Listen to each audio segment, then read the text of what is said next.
As the Trump administration engages in diplomatic talks to mediate the ongoing war in Ukraine, the U.S. and Russia relations appear to be shifting in ways that could reshape global economic and security dynamics. The U.S. is spearheading negotiations in Saudi Arabia to extend a fragile ceasefire while also considering potential business opportunities with Moscow. However, Western skepticism remains high as geopolitical tensions and economic sanctions cast a long shadow over any potential rapprochement.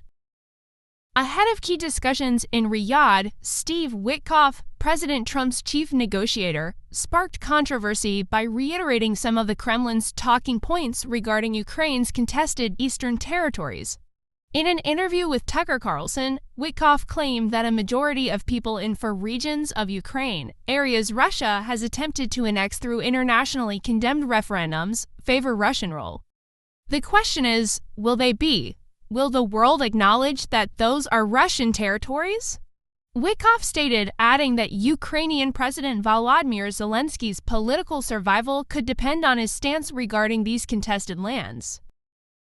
U.S. officials are leveraging the talks to expand an existing ceasefire, particularly in the Black Sea region, where both Russia and Ukraine rely on crucial trade routes for grain and energy exports. National Security Advisor Mike Waltz emphasized the importance of stabilizing maritime activity, noting that a successful ceasefire could serve as a precursor to broader negotiations. We are now going to talk about a Black Sea maritime ceasefire so that both sides can move grain, fuel, and start conducting trade again, Waltz said on CBS's Face the Nation.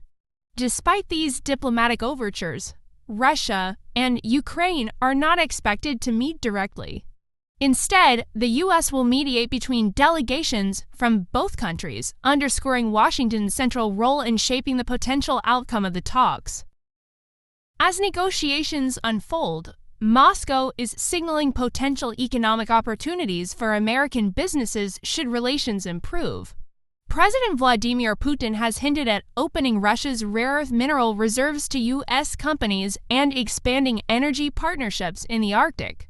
Additionally, Russian officials have floated the idea of space cooperation with entrepreneur Elon Musk, adding another layer of complexity to the economic calculus. Yet, Western businesses remain wary following Russia's 2022 invasion of Ukraine. A mass exodus of international corporations left the Russian market, often at substantial financial loss. The Kremlin seized assets from several companies, including French food giant Danone, Danish brewer Carlsberg, and U.S. oil major ExxonMobil.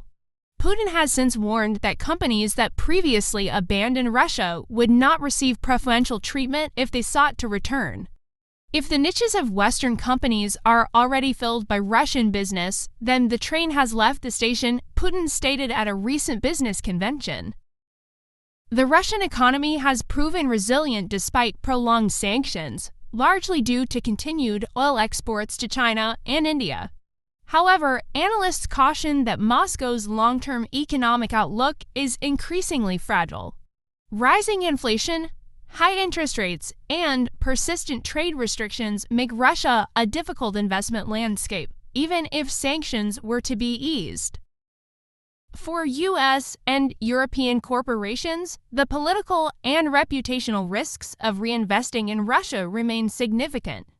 While companies that never fully exited, such as PepsiCo, Nestle, and Mars, might benefit from improved relations, others would face legal and logistical challenges in re-entering the Russian market. Aerospace manufacturers Boeing and Airbus, for example, have been unable to sell aircraft, components, or maintenance services to Russia since the imposition of sanctions. Given that restoring access to Western aviation technology is a top priority for Moscow, any potential thaw in relations would likely include negotiations around these industries. However, Boeing has declined to comment on its future in Russia, while Airbus labeled such discussions to speculative. Retail giants McDonald's and Starbucks, which voluntarily exited Russia in protest of the war, now operate under local branding, Tasty and That's It and Stars Coffee, respectively. Any return to Russia could prove politically sensitive, especially given reports that Moscow may require Western chains to open locations in occupied Ukrainian territories as a condition for re-entry. Energy companies face similar dilemmas. Prior to Russia's invasion, firms like BP and ExxonMobil enjoy lucrative partnerships with Russian oil and gas enterprises. However, their exits were fraught with legal disputes, including allegations of asset expropriation by the Kremlin.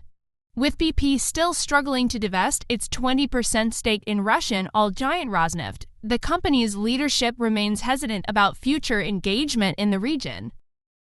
Beyond economic considerations, European leaders worrying that a U.S. and Russia deal could leave Ukraine vulnerable to future aggression. European allies have been largely sidelined in the current round of U.S.-led negotiations, raising concerns that any agreement could prioritize American strategic interests over broader European security. Witkoff, while advocating for improved economic ties, acknowledged the broader security implications but offered little clarity on guarantees for Ukraine's sovereignty. He suggested Kyiv had already abandoned aspirations of joining NATO, a claim that contradicts Ukrainian officials, who continue to seek membership in the alliance. Meanwhile, the Trump administration's decision to temporarily halt military aid to Ukraine earlier this month sent shockwaves through European capitals, fueling fears that a weakened Ukraine could leave the entire region more vulnerable to Russian aggression. While military support has since resumed, the episode highlighted the precarious nature of Ukraine's reliance on U.S. backing.